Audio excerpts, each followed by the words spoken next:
Hello students, welcome to EduOne two. আমি তোমাদের চিন্ময় sir. আগের দিন তোমাদের WBCS এর প্রিলিমসে ইন্ডিয়ান পলিটি তোমাদের কিরকম কি স্ট্র্যাটেজি হবে, কোন কোন জায়গাগুলো তোমরা ফোকাস করবে আমি তোমাদের কিন্তু বলে দিয়েছিলাম, রাইট? আশা করি তোমরা দেখেছো। তো আজকের আমি তোমাদের করাবো WBCS এর মেন্সে আমরা কোন কোন জায়গাগুলোকে ফোকাস করব। এবার তোমাদের অনেকের মাথায় প্রশ্ন আসছে নিশ্চয়ই যে স্যার মেন্স তো অনেক বাকি, আগে প্রিলিমসটাই তো হোক। মেন্স তো অনেক বাকি, আজ থেকে মেন্সের জন্য পড়ে আমার হবেটা কি? ঠিক আছে, তো তাদের জন্য বলি, শুনে রাখো, WBCS এর মেন্স হতে দূরে ঠিক কথা, কিন্তু প্রথম থেকে তোমাদের উচিত মেন্সের জন্যই পড়া। ঠিক আছে, তাহলে মেন্সের জন্য যদি আমরা পড়ি তাহলে দেখবো যে প্রিলিমসের পরে তোমাদের কিন্তু আচ্ছা খাসা একটা টাইম বাঁচবে। তোমরা নিজেরা ফোকাস দিতে পারবে, তোমাদের অপশনালের উপরে ফোকাস দিতে পারবে, ডেসক্রিপটিভ বাংলা ইংরেজির দিকে, যে জায়গাগুলো তোমাকে কিন্তু বাঁচাবে, যে জায়গাগুলো তোমাকে সিলেকশন দেবে, হ্যাঁ, ম্যাথ জিআইয়ের দিকে, এই জায়গাগুলো তোমার ঝুলে যায় তো বাস পরীক্ষাও ঝুলে যাবে। খুবই সিম্পল জিনিস একটা, যে এই যে সাবজেক্টগুলো পলিটি, ইকোনমি, হিস্ট্রি, জিওগ্রাফি, হ্যাঁ, এই জায়গাগুলো, সায়েন্স, জিকে, কারেন্ট অ্যাফেয়ার্স, এইগুলো মোটামুটি ভাবে যদি স্ট্র্যাটেজিক্যালি পড়ে যেতে পারো তাহলে একটা নম্বর তুমি পাবে, যেটা তুমি ঠিক আছে, এটা জাস্ট রিটেইন করলেই হবে, ইটস ওকে, আহামরি কোনো ব্যাপার নেই, এক্সট্রা অ্যাটেনশন দেওয়ার প্রয়োজন নেই। কিন্তু তুমি যদি ওই জায়গাগুলোতে যদি তুমি ফাঁকি দাও তাহলে কিন্তু পরীক্ষাটাও চলে যাবে। ঠিক আছে, তো যাই হোক, এবারে আমরা মেন্সের জন্য আমি এই কারণে তোমাদেরকে বলে দিচ্ছি যে প্রথম থেকে মেন্সের জন্য আমরা প্রিপারেশন নেব। ঠিক আছে, আমরা প্রথম থেকে মেন্সের জন্য প্রিপারেশনের কথা আমি তোমাদেরকেও বলি, বা আমাদের যখন অনলাইনে ক্লাস হয় বা অফলাইন যখন ক্লাস হয় অ্যাসপিরিয়েন্টদেরকে, তা সবাইকে কিন্তু আমরা প্রথম থেকে WBCS এর মেন্সের জন্যই কিন্তু এই প্রিপারেশন নেওয়ার কথা বলি, এবং আমরাও তাই করে থাকি। ঠিক আছে, তো চলো আমরা প্রথম থেকে কোন কোন জায়গাকে ধ্যান দেবো, তাহলে যাতে মেন্সের জন্য যখন আমরা পড়াশোনা করবো না, মেন্সের সাথে সাথে আমার প্রিলিমসটাও কভার হয়ে যায়, এটাই হচ্ছে আমাদের মোটো হবে। ঠিক আছে, কি বললাম আমি? মেন্সের সাথে সাথে যাতে আমার প্রিলিমসটাও কভার হয়ে যায়। আমি আগের দিন তোমাদের বলে দিয়েছিলাম প্রিলিমসে কোন কোন জায়গাগুলো ইম্পর্টেন্ট বলে দিয়েছিলাম। তাহলে যদি আমরা মেন্সের দিকে ফোকাস করে যদি আমরা প্রথম থেকে পড়ি, তাহলে দেখি চলো যে প্রিলিমসটা কতটা কভার করা যায়। ঠিক আছে, চলো দেখি। আচ্ছা, তোমাদের আমি বলে রাখি একটা কথা, যে আমাদের WBCS 2024 সালে, ঠিক আছে, প্রিলিমস এবং মেন্সের জন্য আমাদের এডুমন্ত্রে অনলাইন এবং অফলাইন আমাদের নতুন ব্যাচ শুরু হয়েছে। তোমরা যদি কেউ চাও, সিরিয়াস অ্যাসপিরিয়েন্ট যদি কেউ থেকে থাকো, ঠিক আছে, যার প্রথম থেকে একদম জিরো থেকে তুমি WBCS এর 2024 এর মেন্সের জন্য প্রিপারেশন নিতে চাইছো, একদম জিরো থেকে, বোঝা গেল?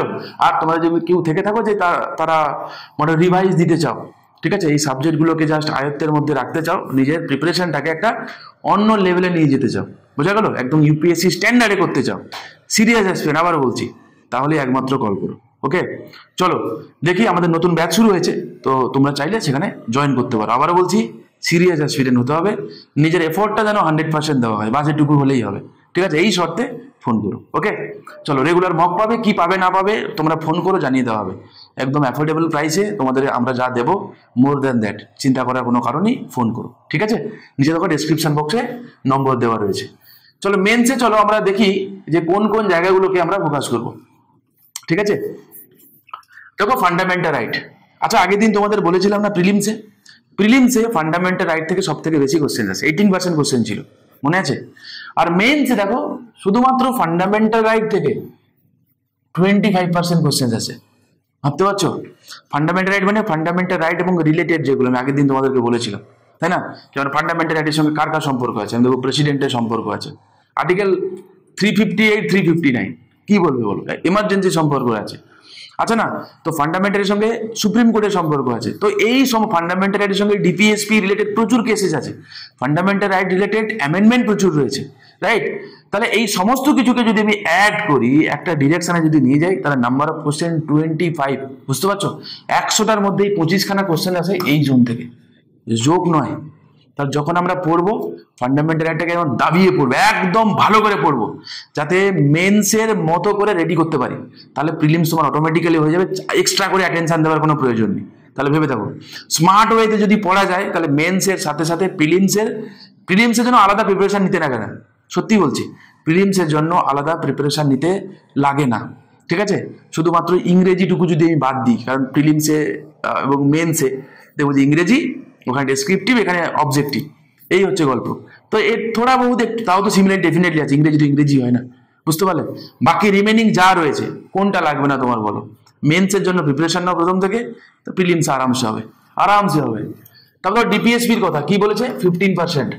ভাবতে পারো এই দুখানা চ্যাপ্টার মানে আর্টিকেল 12 থেকে শুরু করে আর্টিকেল 51 পর্যন্ত, ঠিক আছে, এন্টায়ার প্রোটোকল, আমি শুধুমাত্র এই প্রভিশন বলিনি, রিলেটেড যা আছে যদি কেউ গুলে খেতে পারে না, ভাবো সে 100টার মধ্যে 40খানা কোশ্চেন সলভ করতে পারবে। ভাবতে পারছো শুধু এই দুখানা চ্যাপ্টার কতটা হাই ভোল্টেজ কি এবারে তোমাদের বুঝতে পারছো?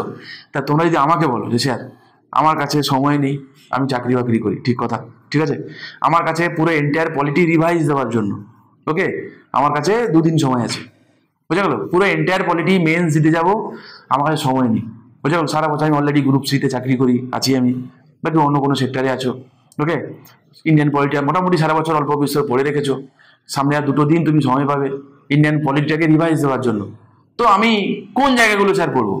তো আমি তোমাকে বলবো তুমি ফান্ডামেন্টাল এবং ডিপিএসপি রিলেটেড যা আছে না ওটাই ভালো করে গুলে খেয়ে নাও, ঠিক আছে, 40খানা কোশ্চেন তুমি ওখান থেকেই পাবে, ঠিক আছে।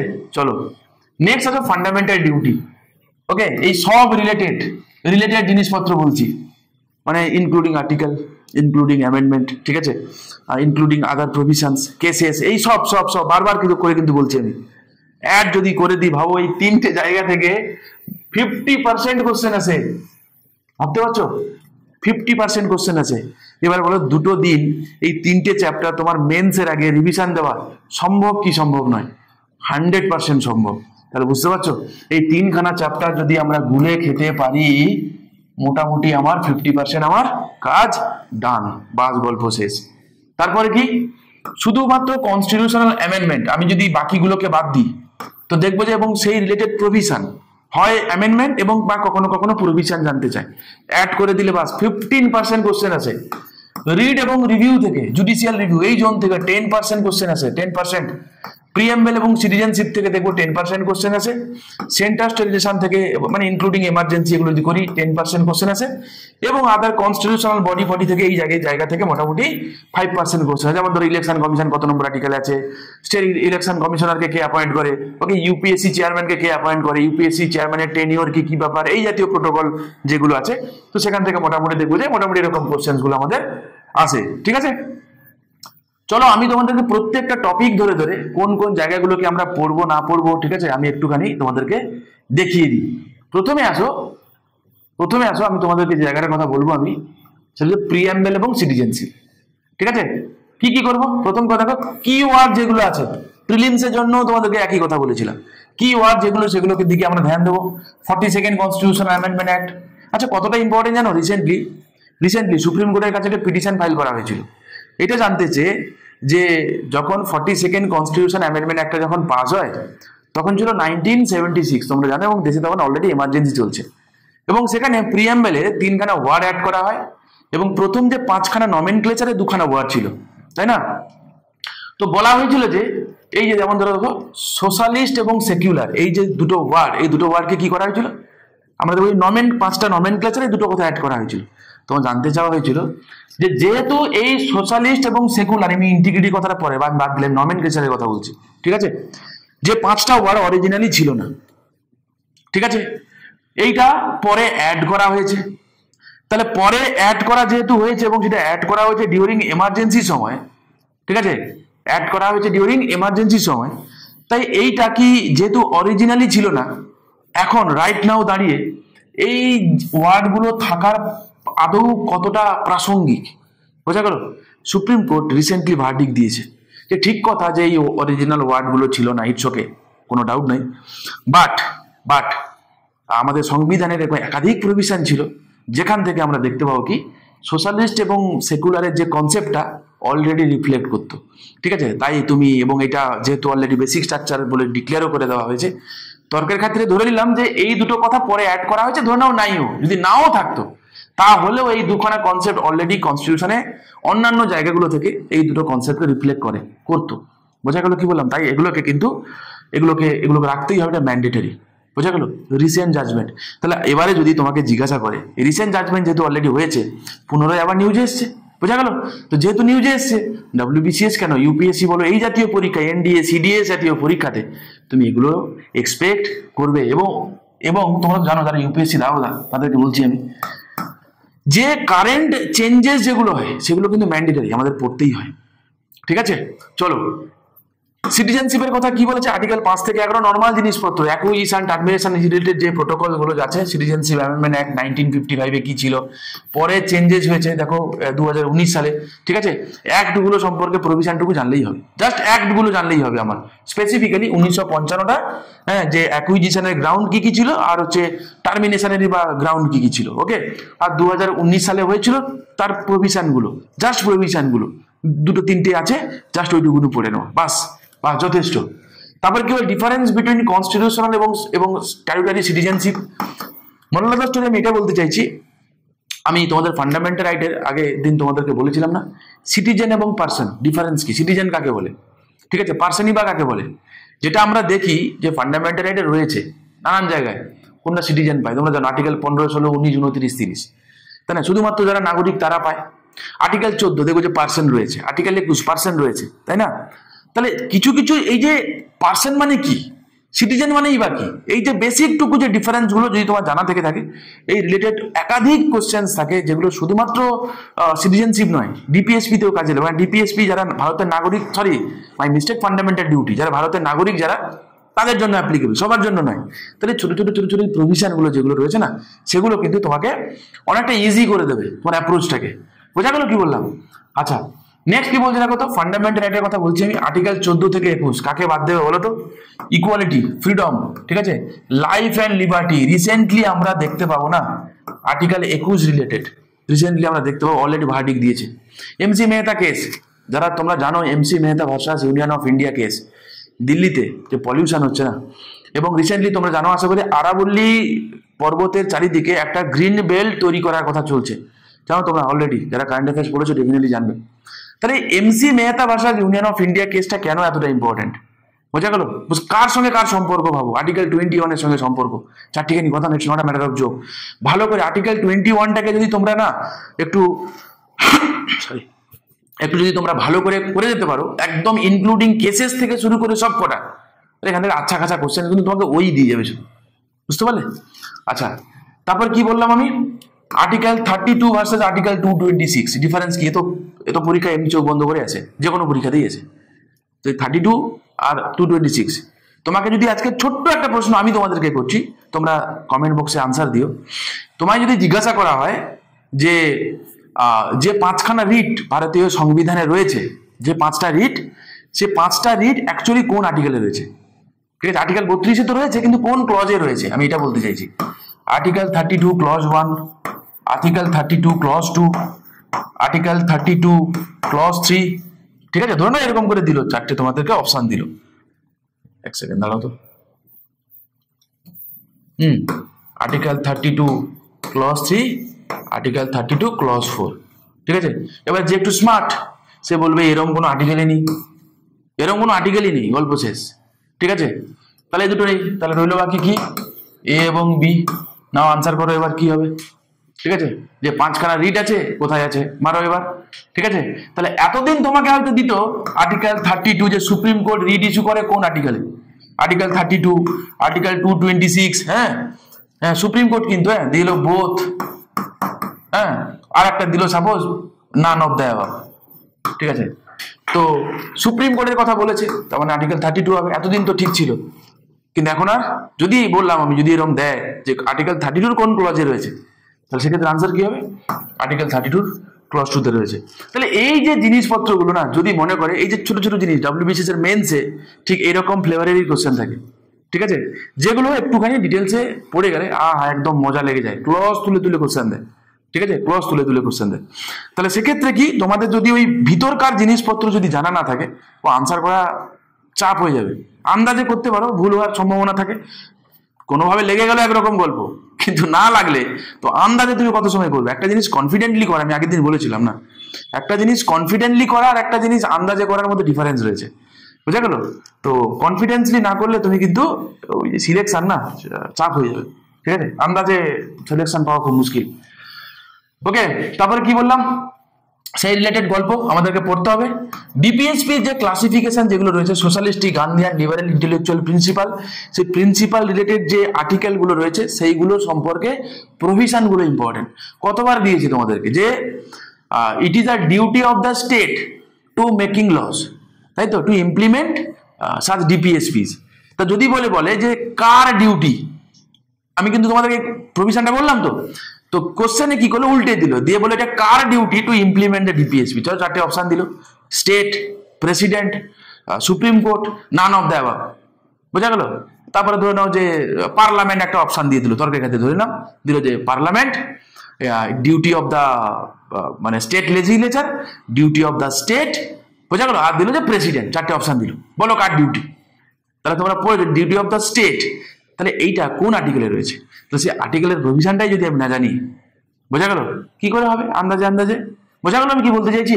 তো ডাব্লিউবিসিএস এর মেন্সটা ধরে যদি আমরা ফাটিয়ে প্রিপারেশন নিতে পারি, প্রিলিমসের জন্য আলাদা করে প্রিপারেশন নেওয়ার কোনো প্রয়োজন নেই। আমি এই কারণে বলছি, টাইম আছে এখন, লম্বা টাইম রয়েছে, এখন জুন মাস চলছে। আমার আন্দাজ, আমি জানি না, ফেমাস তো অনেক ইউটিউবার অনেক কথা বলে, আমার জানি না কি কি হবে না হবে, আমার কোনো আন্দাজ জানি। তবে আমার লাস্ট 8-9 বছরের এক্সপিরিয়েন্স থেকে আমি এটুকু তোমাদের বলতে পারি, তো অন্তত পক্ষে জানুয়ারি ফেব্রুয়ারির আগে ডাব্লিউবিসিএস এর প্রিলিমস হওয়ার পসিবিলিটি খুবই কম, খুবই কম, আমার অন্তত মনে হয়। ঠিক আছে? তাহলে তোমাদের যদি এই যে 6-7টা মাস টাইম আছে বলে অন্তত আমার মনে হয় বিফোর প্রিলিমস, এবং এখন ওই 7-8টা মাস, 6-7টা মাস যদি তোমরা প্রথম থেকে মেন্সের জন্য ঠিকঠাক করে প্রিপারেশনটা নাও না বাবা, তাহলে আমার মনে হয় কিন্তু তোমার কিন্তু একটা অপরচুনিটি থাকবে। ঠিক আছে? বোঝা গেল? Equal opportunity in public employment, mind it. ঠিক আছে? নেক্সট কি বলছি, চলো নেক্সট বললাম কি, এবার কি বললাম, ফান্ডামেন্টাল ডিউটি, যেটা হচ্ছে তোমার 42nd constitution amendment act related যে প্রোটোকল গুলো ছিল সেগুলো সম্পর্কে আমরা করে যেতে হবে, এবং এটা কোশ্চেনে ছিল। হ্যাঁ, তারপর দেখো রাইটস এনফোর্সেবল ইন কোর্টস, তোমরা জানো সেই রিলেটেড গল্প কতবার জানতে চেয়েছি আমি, দেখো যে কোশ্চেনের টাইপ কেমন ছিল সেটাও তোমাদেরকে করিয়েছি আমি। আর হ্যাঁ, তারপর তোমার হচ্ছে যে ডিউরিং এমার্জেন্সি আর্টিকেলগুলো যে সাসপেন্ড হয়, ঠিক আছে, কোনগুলো হয় না, কি ব্যাপার, এইগুলো কিন্তু তোমাদেরকে জিজ্ঞাসা করা হয়। এবারে আসো আমরা পার্লামেন্ট এবং লেজিসলেটিভ প্রসিডিওরের দিকে যাই, কোন কোন জায়গাগুলোকে আমরা ফোকাস করব। লোকসভা, রাজ্যসভা জয়েন্ট সিটিং, মানে Lok Sabha as a whole, Rajya Sabha as a whole joint sitting. ঠিক আছে? আমরা এদিকে ধ্যান দেবো। স্পিকারের রোল কি, তার পাওয়ার কি, মানি বিল আমি তোমাদের আগের দিনও বলেছিলাম। ঠিক আছে? যদি আমাকে বলে যে মানি বিল, অর্ডিনারি বিল, কনস্টিটিউশন অ্যামেন্ডমেন্ট বিল, এই 3খানা বিল আছে এবং ফাইন্যান্স বিল আছে। ঠিক আছে? এই 4টে আছে, আমার কাছে 2 মিনিট টাইম আছে, আমাকে রিভিশন দিতে হবে। ঠিক আছে? আমি কোনটা রিভাইজ দেবো? তো আমি বলবো কনস্টিটিউশন অ্যামেন্ডমেন্ট বিলের আর্টিকেল, ঠিক আছে, আর্টিকেল 368 যথেষ্ট। কোন দেশ থেকে বড় করেছি এটা তো জানি, এটা তো সাইলেন্ট ফিচারে আমরা পড়ে নিই। ঠিক আছে? যদি বিলের ক্যারেক্টার সম্পর্কে পড়তে হয়, চরিত্র সম্পর্কে, তো আমি বলবো 4টের মধ্যে প্রথমটাই তোমার প্রায়োরিটি থাকবে, মানি বিল। ঠিক আছে? ওর আদ্যপান্ত পড়ে নাও। বোঝা গেল? আমি কি বললাম, আমাকে 2 মিনিট টাইম আছে, পরীক্ষার ঢুকবো একদম 2 মিনিট টাইম আছে, আমাকে বিল সম্পর্কে আমার মাথালেও বিলগুলো দেখা হয়নি রে, ঝপ করে দেখে নিতে হবে একটুখানি। বোঝা গেল? হয়তো ঠিক ক্লাসটা একটু ক্লাস নয়, মানে এটা লেন্দি হচ্ছে, তবে শুনে রাখো, কাজে লাগবে, গ্যারেন্টি কাজে লাগবে। বোঝা গেল? তো কোন টাইম বলে মানি বিলে, মানি বিলে আদ্যপান্ত ভালো করে পড়ে যাবে। ঠিক আছে? হতে পারে ওখান থেকেই সব কোশ্চেন তুমি পেয়ে যাবে মেবি। ঠিক আছে? কারণ বাকি যে প্রোটোকল গুলো, যে অর্ডিনারি বিলে কোনো আর্টিকেল হয় না, তুমি ওগুলো সাইলেন্ট ফিচারে পড়ে নিয়েছো, যে Indian constitution is partly rigid partly flexible. এই যে ফ্লেক্সিবল বলি কেন বলি, অর্ডিনারি বিলটা আছে বলি না বলি, বা ইন্ডিয়ান কনস্টিটিউশন আনরিটেন কনস্টিটিউশন, এগুলো তুমি অলরেডি সাইলেন্ট ফিচারে পড়ে নিয়েছো, এগুলো বিলের ক্যারেক্টার নয়। বোঝা গেল? আমি আশা করি কি বলতে চেয়েছি বুঝতে পেরেছো। তো বিলটা সম্পর্কে, বিলের নেচার সম্পর্কে যদি তোমাকে পড়তে হয়, তাহলে 4টে বিলের মধ্যে যে বিলটা তোমার টপ প্রায়োরিটি থাকবে দ্যাট ইজ মানি বিল। বোঝা গেল? ও পড়তেই হবে। আচ্ছা, তারপর কি বলেছে বলতো, পার্লামেন্টারি প্রিভিলেজ এবং ডিভাইস, যেমন মোশন যে কটা আছে না, মোশন যে কটা আছে ডাব্লিউবিসিএস এর মেন্সের জন্য স্পেসিফিক্যালি ধ্যান দিয়ে পড়তে হবে। Calling attention motion, adjournment motion, দুটো পড়তে একই রকম, ডিফারেন্স আছে। কি ডিফারেন্স আছে? ওই ডিফারেন্সটুকুই লাগবে। বোঝা গেল কি বললাম? ওই ডিফারেন্সটুকুই লাগবে, তোমরা পড়বে, প্রয়োজন থাকলে আমার জানিও, আমি বলে দেবো, টেনশন নেই, নিজেরা পড়ো। বোঝা গেল? তারপরে কি বলছে, যেমন মানি বিল আর ফাইন্যান্স বিলের মধ্যে কি কি ডিফারেন্স রয়েছে আমি জানি, আমি বলে দিলাম, পড়বে যখন মানি বিল সম্পর্কে এমনি বাইরে বলতে তোমার এমনি কভার হয়ে যাবে। ক্লিয়ার? জুডিশিয়ারির দিকে যাই আমরা। জুডিশিয়ারির দিকে দেখো স্ট্রাকচার অফ সুপ্রিম কোর্ট এবং হাইকোর্ট, মানে সিম্পল মোরাল দর্শন এটা বলতে চেয়েছি, সুপ্রিম কোর্টের নাম্বার অফ বিচারপতি কতজন থাকতে পারে, কে ডিসাইড করে, হাইকোর্টের বিচারপতির সংখ্যা কে ডিসাইড করে, কে অ্যাপয়েন্ট করে, এইগুলো রিটায়ারমেন্ট এজ কি বোধ সুপ্রিম কোর্ট হাইকোর্টের, তাদের যে জুরিডিকশন যেগুলো রয়েছে, অরিজিনাল জুরিডিকশন কতবার পরীক্ষায় দিয়েছে, তাই না, দিয়েছে না? তারপর তোমার হচ্ছে রিট জুরিডিকশন কতবার পরীক্ষায় দিয়েছে, তাহলে যে কোটা জায়গা রয়েছে অ্যাডভাইজারি জুরিডিকশন কতবার, মানে এইগুলো ছাড়া পরীক্ষায় মানে কোশ্চেন কল্পনা করা খুবই মুশকিল। এই জোনগুলো তোমাকে পড়তেই হবে, পড়তেই হবে। মানে আমি সুপ্রিম কোর্টের জুরিডিকশন গুলো পড়তে বসেছি, আমাকে যদি বলা হয় যে কোন জুরিডিকশন আমি মানে একটা জুরিডিকশন পড়বো, ওখান থেকে ভালো করে পড়বো, কোনটা পড়বো, আমি বলবো অরিজিনাল জুরিডিকশন। ঠিক আছে, তো খুবই ইম্পর্টেন্ট। নেক্সট প্রায়োরিটি কি হবে? Advisory jurisdiction. মোটামুটি এই দুখানা। আর রিট জুডিকশন বাই ডিফল্ট আমরা এমনি যখন ফান্ডামেন্টাল রাইট পড়ি, habeas corpus, mandamus, prohibition, statutory quo warranto এমনি বাই ডিফল্ট এমনি ওখানেই পড়ে নি। তাহলে বেশিরভাগ মেজরিটি পোর্শনটা আমার ফান্ডামেন্টালে কভার হয়ে থাকে। তাহলে আলাদা করে জুরিডিকশন সম্পর্কে পড়তে গেলে যদি আমার প্রায়োরিটি বলো, তো আমি বলবো এই দুখানা তোমার টপ প্রায়োরিটি থাকা উচিত, অরিজিনাল জুরিডিকশন আর ওটা কি বললাম আমি, অ্যাডভাইজারি জুরিডিকশন।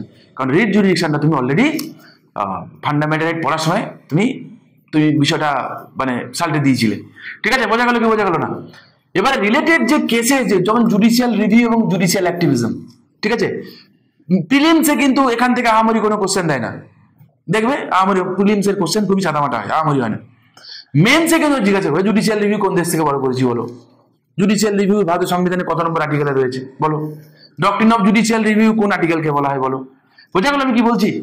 দেখো জুডিশিয়াল অ্যাক্টিভিজমের কনসেপ্ট ইন্ডিয়াতে কবে কোন দশকে এসেছিল বলো, পাবলিক ইন্টারেস্ট লিটিগেশনটা কার পার্ট, বোঝা গেল, নিচের কোন ব্যক্তির সঙ্গে পাবলিক ইন্টারেস্ট লিটিগেশনের নাম জড়িত আছে, বুঝতে পারছো? পাবলিক ইন্টারেস্ট লিটিগেশন সম্পর্কে কি বোঝায়, চারটে অপশন দেবে তোমাকে। তারপরে এই যে গল্পগুলো, এই গল্পগুলোই আমাদেরকে ভালো করে ধ্যান দিয়ে পড়তে হবে খালি, বোঝা গেল? আমি জাস্ট বলেই দিচ্ছি, যখন পড়বো যে পাবলিক পিল সম্পর্কে বহু কিছু আছে, আমি বুঝলাম বাবা, সব ঠিক কথা, কিন্তু যে প্রশ্নগুলো তোমাদেরকে আমি করলাম না, যে জায়গাগুলো বললাম, এইগুলো তোমাদের আগে পড়তে হবে, যে এইগুলো আগে আমি পড়ে নি, তারপর সময় থাকলে বাকি পড়বো, আগে তোমাকে এইগুলোই পড়তে হবে। বোঝা গেছে? হ্যাঁ কি না? যদি তোমাদের ভালো লাগে, দেখো মেহনত করছি তোমাদের জন্য, যাতে তোমাদের একটা আচ্ছা খাসা একটা দিশা তোমরা পেতে পারো, যারা বাড়িতে বসে প্রিপারেশন নিচ্ছ, ঠিক আছে, পেতে পারো। ওকে, যে কোন কোন জায়গাগুলো পড়বো, আবারও বলছি প্রথম থেকে মেন্সের জন্যই প্রিপারেশন নাও। আর বাকি তোমাদের যদি গাইডেন্স লাগে, আবারও বলছি জেনুইন অ্যাসপিরেন্ট যদি হও, আর যদি গাইডেন্স লাগে, আর যদি কেউ তোমরা এরকমও থাকো যে ইকোনমিক্যালি তোমরা উইক, ঠিক আছে, কিন্তু তোমরা জেনুইনলি এফোর্ট দিতে চাও, তাহলেও তোমরা ফোন করো, তোমার জন্য স্পেশাল স্কলারশিপ দেওয়া হবে। বোঝা গেল? কিন্তু তোমার পড়া যাতে কোনো রকম কোনো কম্প্রোমাইজ না হয়। আর আমাদের কোর্স ফিজ এতটাও রাখেন যে তুমি এফোর্ড করতে না পারো, বিশ্বাস করো, আমাদের মোটোটা হচ্ছে এটা, যে তোমরা যাতে খুব অ্যাফোর্ডেবল প্রাইসে, বোঝা গেল তো, যাতে তোমরা এই WBCS হওয়ার যে তোমাদের যে ড্রিম বলি না আমি, তোমাদের যে চেষ্টা, সেই চেষ্টাটা যেন তোমাদের সফল হয়, আমি এটা বলছি। ওকে, তারপরে ল্যান্ডমার্ক জাজমেন্ট যেগুলো আছে, Kesavananda Bharati case, basic structure কোনগুলো কি ব্যাপার সেগুলো, গোলকনাথ কেস সেই রিলেটেড অ্যামেন্ডমেন্ট যেগুলো, মেনকা গান্ধী কেসের যে ডিউ প্রসেস অফ ল, জানো তো, procedure established by law and due process of law difference কি, একে গোপালন কেসের সঙ্গে কি সম্পর্ক, বুঝতে পারো? যারা এই লেভেলে মোটামুটি পড়াশোনা না করতে পারলে বাবা গন্ডগোল, গল্প হয়ে যায় পুরো। WBCS মেন্স দিতে যাবে, ঠিক আছে, ডিউ প্রসেস অফ ল আর প্রসিডিওর এস্টাবলিশড বাই ল এর মধ্যে ডিফারেন্স আমি জানি না, একে গোপালন কেসের সাথে আমি মেনকা গান্ধী কেসের ডিফারেন্স জানি না, সত্যি সত্যি গল্প হয়ে যাবে। বোঝা গেল তো? কোনটাতে ন্যারো ইন্টারপ্রিটেশন করেছিল, কোনটাতে ওয়াইড ইন্টারপ্রিটেশন করেছিল, বোঝা গেল তো? সেইগুলো সম্পর্কে কিন্তু আমাদের জাস্ট এই জায়গাগুলো আমাদেরকে ভালো করে পড়তে হবে। এ হল আমাদের বিরাট পড়ে পাগল হওয়ার কোনো প্রয়োজন নেই, বোঝা গেল? আচ্ছা, মিনার্ভা মিলস কেস, তো যেমন পার্লামেন্টের যে অ্যামেন্ডিং পাওয়ারের লিমিটেশন কি ছিল, কি ব্যাপার, এই যে জিনিসগুলো, তো আমি মিনার্ভা মিলস কেস আমি পড়বো, কিন্তু পড়ার সময় আমার মোটিভ থাকবে যে এই জায়গাগুলো আমাকে ফোকাস মনে রাখতে হবে, পরীক্ষায় আসবে, বাস। ঠিক আছে, চলো নেক্সট কি বলছি। কনস্টিটিউশনাল বডি যেগুলো রয়েছে বেশিরভাগই দেখা গেছে election commission, finance commission, UPSC, CAG এবং national human right commission. For your kind information, national human right কমিশনটা নন কনস্টিটিউশনাল বডি। কনস্টিটিউশন এবং নন কনস্টিটিউশনাল বডি, তুমি যদি নন কনস্টিটিউশনাল বডির কথা বলো যে আমি কোনটা পড়বো স্যার, আমার কাছে 2 মিনিট টাইম আছে, বিশ্বাস করুন, ঠিক আছে, আমি কোনটা পড়বো, আমি তুমি শুধু এই ন্যাশনাল হিউম্যান রাইট কমিশন মানে এটাই পড়ে যাও, কারণ এর সঙ্গে স্টেট হিউম্যান রাইট কমিশনের বহুত মিল আছে, বোঝা গেল? কারণ আমি কেন বলবো স্যার আপনি তো নীতি আয়োগের কথা বললেন না, আমি এই কারণে বলিনি, কারণ আমি জানি তুমি ইকোনমিতে অলরেডি নীতি আয়োগ পড়ে ফেলেছো, বোঝা গেল? এবং ওই নলেজ দিয়ে তোমার এটা তুমি গল্প করে দিতে পারবে, ভরসা রাখি, ঠিক আছে। কিন্তু এই ন্যাশনাল হিউম্যান রাইট কমিশন তুমি কিন্তু ইকোনমিতে পড়োনি, বোঝা গেল? তো তুমি যদি আমাকে বলো নন কনস্টিটিউশনাল বডি যে কটা রয়েছে 2 মিনিট টাইম আছে, আমি কোনটা বলবো, আমি বলো তুমি ন্যাশনাল হিউম্যান রাইট কমিশন, কে জানো প্রথম লাইনটাই এসে গেল, এবং বিশ্বাস করে পরীক্ষা ওটাই জিজ্ঞাসা করেছে, ঠিক আছে, যে হিউম্যান রাইট অ্যাক্ট কবে পাস হয়েছে, এত কিছু কোশ্চেন থাকতে ওটাই জিজ্ঞাসা করবে, যেটা একদম প্রথম লাইনেই ছিল তুমি যখনই ন্যাশনাল হিউম্যান রাইট কমিশন পড়তে গিয়েছিলে, আছে না লক্ষ্মীকান্তে, যে 1993-তে হিউম্যান রাইট অ্যাক্ট পাস হয়েছিল এবং সেই অনুযায়ী ইউনিয়ন এবং স্টেটে হয়েছে, বাকি তো পরের কথা, বুঝেছো কি বললাম? তা যখন এই জায়গাগুলোকেই আমাকে ফোকাস করতে হবে, এটাই বলতে চাইছি।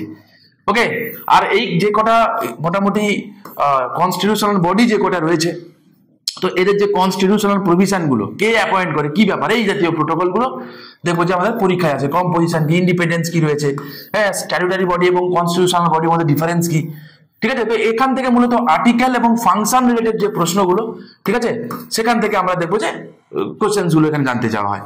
ওকে, এবার হচ্ছে এমার্জেন্সির কথা বলি। দেখো আমি কিন্তু তোমাদের প্রত্যেকটা চ্যাপ্টার ধরে ধরে কিন্তু তোমাদেরকে আমি বলে বলে দিচ্ছি যে কোনগুলো করবে না করবে, ঠিক আছে। এমার্জেন্সি সবকটা এমনি ইম্পর্টেন্ট, কোনো চাপ নেই, হ্যাঁ।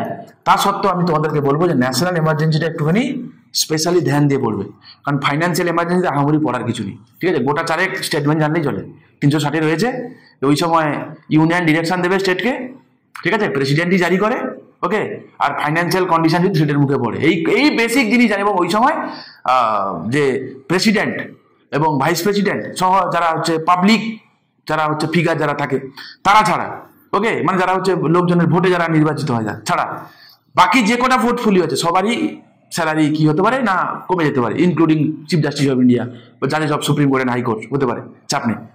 বাস হয়ে গেল, এখান থেকেই মোটামুটি 90% তোমার গল্প হয়ে যায়, ওখান থেকে কোশ্চেন এসে যাবে। কিন্তু ন্যাশনাল এমার্জেন্সি থেকে যে প্রভিশনটা আছে সেখানে কিন্তু তোমাকে 3খানা পড়তেই হবে, আর তার সঙ্গে আর্টিকেল 358, আর্টিকেল 359, হ্যাঁ, যেটার সঙ্গে আবার ফান্ডামেন্টাল রিলেশন রয়েছে, আশা করি বুঝতে পারছো, বোঝা গেল। তো সেইটা কিন্তু তোমাদেরকে কিন্তু একটুখানি স্পেশাল ধ্যান দিয়ে কিন্তু করতে হবে।